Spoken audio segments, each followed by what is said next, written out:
जियो chat GPT को टक्कर देने के लिए अपना एआई सिस्टम बना रहा है। ओपन एआई बैंकरप्ट हो सकता है। गूगल की एआई सर्च इंडिया में आ गई है। केरला में इंडिया का फर्स्ट एआई स्कूल लॉन्च हुआ है। इलॉन मस्क ट्विटर के डेटा का यूज करके अपना एआई मॉडल ट्रेन कर रहे हैं। एंड ऐसी बहुत सारी एआई न्यूज जो कि लास्ट वीक आई थी, वो हम आज की इस एआई न्यूज के नए एपिसोड में जानने वाले हैं। सो स्नैपचैट ने एक नया एआई सेल्फीज का फीचर लॉन्च कर दिया है जिसका नाम है ड्रीम्स। ये बेसिकली लेंजा एआई जैसी एप्स की तरह ही है। मतलब आप अपनी रियल लाइफ इमेजेस अपलोड करो, कोई थीम सेलेक्ट करो और ये 8 एआई जनरेटेड इमेजेस जनरेट करके दे देगा। पहली बार के लिए ये फ्री है, बट बाद में हर बार $1 लगेगा। अब ये न्यूजीलैंड एंड ऑस्ट्रेलिया जैसी कंट्रीज में ही आया है, बट बहुत जल्दी इसे दूसरी कंट्रीज में भी एक्सपैंड किया जाएगा। अब लोगों ने इसे टेस्ट करके तो देखा, बट जो रिजल्ट्स आ रहे हैं वो इतने भी बढ़िया नहीं है जो लेंजा एआई में आते थे। बट मे बी ये ट्रेनिंग के साथ इंप्रूव होगा एंड आगे चल के ऐसे भी फीचर्स आ जाएंगे कि आप प्रॉम्प्ट एंटर करके अपनी सेल्फीज जनरेट कर पाओगे। फिर एक और बड़ी न्यूज आ रही है कि गूगल की जनरेटिव एआई सर्च अब इंडिया में भी लॉन्च हो गई है। मैं वैसे इसके अपडेट्स को काफी टाइम से कवर कर रहा था कि कैसे वेब आर्टिकल्स को समराइज कर सकता है। अगर आप इससे कोई क्वेरी पूछो तो इस सर्च की एक समरी बना के दे देता है आपको। फिर रेलेवेंट लिंक्स भी ऊपर ही होते हैं। एंड अब ये स्पेशली इंडियंस के लिए हिंदी सर्च का ऑप्शन भी लेके आया है। सो आप हिंदी में भी क्वेश्चंस पूछ सकते हो एंड आंसर्स भी मिल सकते हैं उसमें। अब इसको ट्राई करने के लिए आपको SGE यानी कि सर्च जनरेटिव एक्सपीरियंस के लिए रजिस्टर करना होगा, जो गूगल की ऐप एंड क्रोम दोनों में ही मिल जाएगा। अगर आप कहोगे तो मैं इसके ऊपर एक डेडिकेटेड वीडियो बनाऊंगा कि कैसे इसे यूज करना है। फिर इलॉन मस्क का ट्विटर, जिसे अब हम एक्स के नाम से जानते हैं, उसकी प्राइवेसी पॉलिसी अपडेट करी गई है एंड ये कहा गया है कि जो भी यूजर डेटा वो कलेक्ट करते हैं या पब्लिकली अवेलेबल इन्फॉर्मेशन है, वो अपने एआई मॉडल को ट्रेन करने के लिए उसका यूज करेंगे। क्योंकि उन्होंने रिसेंटली अपना एआई स्टार्टअप लॉन्च किया था जिसका नाम है x.ai। तो इसमें ट्रेनिंग के लिए वो ट्विटर मतलब कि एक्स कॉर्प का डेटा ही यूज करने वाले हैं। वैसे तो उन्होंने माइक्रोसॉफ्ट एंड दूसरी कंपनीज पे लॉसूट फाइल करने की धमकी भी दी थी for training on their data, but अब वो खुद ही ऐसा करने वाले हैं। चलिए, इलॉन मस्क ने ऐसा कहा है कि वो सिर्फ पब्लिक डेटा का यूज करेंगे जिसमें ट्वीट्स भी आते हैं, कोई डीएम्स या प्राइवेट डेटा का यूज नहीं होगा।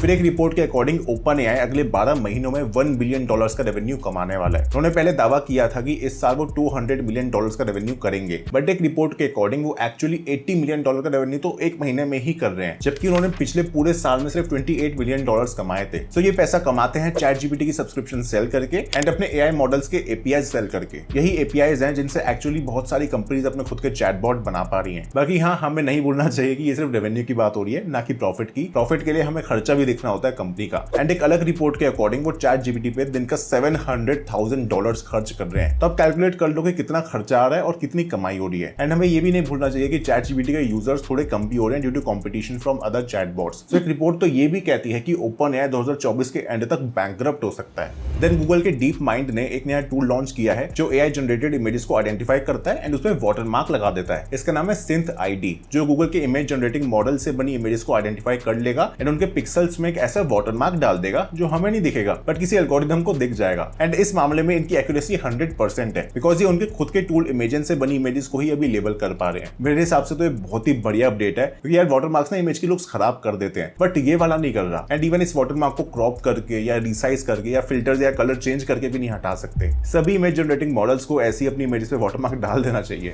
देन मुकेश अंबानी जी ने बहुत बड़ी अनाउंसमेंट करी है कि जियो एक एआई सिस्टम बिल्ड कर रहा है जो चैट जीपीटी जैसा होगा एंड वो सभी इंडियंस तक एआई को पहुंचाएंगे। ऐसा उनका प्रॉमिस है। उन्होंने कहा है कि एआई ट्रांसफॉर्म करने वाले है हमारी economies, industries and everyday life को, इसलिए सब तक एआई पहुंचना बहुत जरूरी है। जैसे उन्होंने 7 साल पहले प्रॉमिस किया था कि सब तक कनेक्टिविटी पहुंचेगी, उसी तरह आज वो प्रॉमिस कर रहे हैं कि सभी इंडियंस तक एआई पहुंचेगा। उन्होंने कहा है कि इंडिया के पास टैलेंट है, इंडिया के पास डेटा है एंड इंडिया के पास स्केल भी है। सो हम ग्लोबल एआई रेवोल्यूशन में एक सिग्निफिकेंट रोल निभाने वाले हैं। वो एआई के लिए नीडेड कंप्यूटिंग पावर में इन्वेस्ट कर रहे हैं, aiming to create 2000 megawatt of capacity for AI applications. फिर एक काफी इंटरेस्टिंग एआई प्लेटफॉर्म है पो, जो एक्चुअली कोरा का ही चैटबॉट है। एंड ये एआई प्लेटफॉर्म एक तरह से ब्राउजर बनना चाहता है सभी चैटबॉट्स का। मतलब इनके सीईओ का मानना है कि फ्यूचर में ना नए चैटबॉट्स आते ही रहेंगे एंड मुश्किल हो जाएगा सबको अलग अलग यूज करना। तो पो एक कॉमन प्लेटफॉर्म होगा जहां आप सभी चैटबॉट्स को एक जगह एक्सेस कर पाओगे। इसमें ओपन एआई का चैट जीपीटी, GPT-4, एंथ्रोपिक का क्लॉड एंड इवन मेटा का लामा 2 भी है। और ये प्लेटफॉर्म की एक सिंगल फीस देनी है, लाइक $20 पर मंथ या $200 अ ईयर, और आप ये सभी चैटबॉट्स यूज कर पाओगे। इनका एक एंटरप्राइज वर्जन भी आएगा जो सिर्फ कंपनीज के लिए होगा और इन्होंने मैक ऐप भी लॉन्च कर दी है। बाकी एंड्रॉइड एंड iOS पे तो ऑलरेडी है। मेरे अकॉर्डिंग तो यार बहुत मस्त प्लेटफॉर्म हो सकता है। एक सब्सक्रिप्शन में सब कुछ यूज कर लो, वो भी एक ही जगह पे। आप बताओ कैसा लग रहा है सुनने में। देन केरला में इंडिया का फर्स्ट एआई स्कूल लॉन्च कर दिया गया है जो AI technologies like ML, NLP, data analysis को एजुकेशन में इंटीग्रेट करेगा। इसे यूएसए की आई लर्निंग इंजन्स एंड वैदिक ई स्कूल की पार्टनरशिप में लॉन्च कर दिया गया है। इससे करिकुलम को डिजाइन किया जाएगा, बच्चों को पर्सनलाइज्ड असिस्टेंस प्रोवाइड कराई जाएगी, कॉम्पिटिटिव एग्जाम्स की प्रिपरेशन में हेल्प होगी और स्किल डेवलपमेंट भी होगी। अब देखना होगा कि इसका रिजल्ट क्या निकल के आता है। आई मीन ये नया लर्निंग सिस्टम कैसे परफॉर्म करता है। वैसे मुझे याद है सैम ऑल्टमैन ने एक बार कहा था कि एआई का सबसे बड़ा positive impact education system system पे हो सकता है। तो यार हर एक बच्चा अलग होता है, अलग तरीके से सीखता है, अलग स्पीड से समझता है, एंड टीचर्स हर एक बच्चे पे इंडिविजुअली ध्यान नहीं दे सकते। तो इसलिए इसमें एआई बहुत हेल्प करने वाला है। सो मैं वर्ड्स का नया आर्टिकल पढ़ रहा था जहां ऑथर ने अपना एक्सपीरियंस शेयर किया था गूगल का नोटबुक LM यूज करने का। जिनको नहीं पता, नोटबुक LM एक नया रिसर्च टूल है जो आपके नोट्स को एआई चैटबॉट के इंटरफेस में बदल देता है। आई मीन आपको अपने नोट्स अपलोड करने हैं, ये उनकी समरी बना देगा, इंडेक्स बना देगा, एंड आप जो भी क्वेश्चन पूछोगे वो इन नोट्स में से सर्च करके आपको देगा आंसर। तो अभी ये प्रोटोटाइप फेज में है एंड काफी कमियां भी हैं। लाइक आप सिर्फ 5 गूगल डॉक्स ही डाल सकते हो जिसमें मैक्सिमम 10,000 वर्ड्स होने चाहिए ईच, बट आगे चल के लिमिट बढ़ा दी जाएगी एंड आप शायद कोई भी टाइप का डॉक्यूमेंट अपलोड कर पाओगे। बाकी जब ऑथर ने अपनी खुद की रिसर्च करने की कोशिश करी तो उनके अकॉर्डिंग रिजल्ट्स काफी अच्छे आए हैं। उसने एक शॉर्ट समरी बना दी नोट्स की टॉपिक्स हाईलाइट कर दिए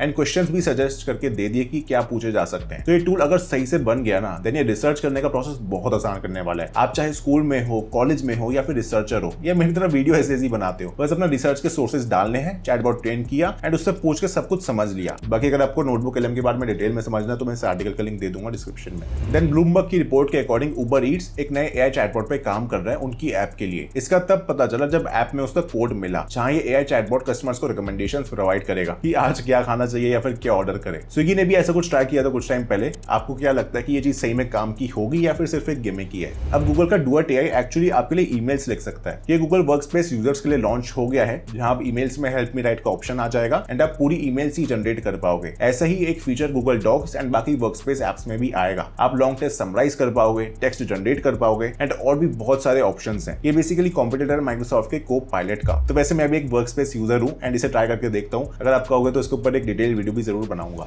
फिर ChatGPT का कहना है कि टीचर्स पता नहीं लगा सकते कि होमवर्क एआई जनरेटेड है या फिर नहीं। इवन टीचर्स क्या, उनका खुद एआई डिटेक्टर टूल इसका पता नहीं लगा पाया जिसकी वजह से वो बंद हो गया। एंड इवन ChatGPT को अगर ट्रेन करने की कोशिश करो ना तो वो भी ह्यूमन रिटन टेक्स्ट को एआई जनरेटेड टेक्स्ट कह देता है। लेकिन फिर ओपन एआई ने कहा है कि अब क्लासरूम टीचिंग को चेंज होना होगा। अब टीचर्स को स्टूडेंट्स की क्रिटिकल थिंकिंग को जज करना होगा कि वो एआई सिस्टम से कैसे क्वेश्चंस पूछ रहे हैं, वो कितना समझ पा रहे हैं ChatGPT जैसे टूल्स को, एंड जो रिस्पॉन्स आ रहा है उसे वो डबल चेक कैसे करते हैं। तो इससे स्टूडेंट्स की critical thinking, problem solving and creativity improve होगी। वैसे ये तो है कि एआई रेवोल्यूशन शायद रोट लर्निंग को खत्म कर देगा। आपका क्या ओपिनियन है इसको लेकर बताओ मुझे, एंड ये भी सच बताना कि एआई से होमवर्क्स कर रहे हो या फिर नहीं।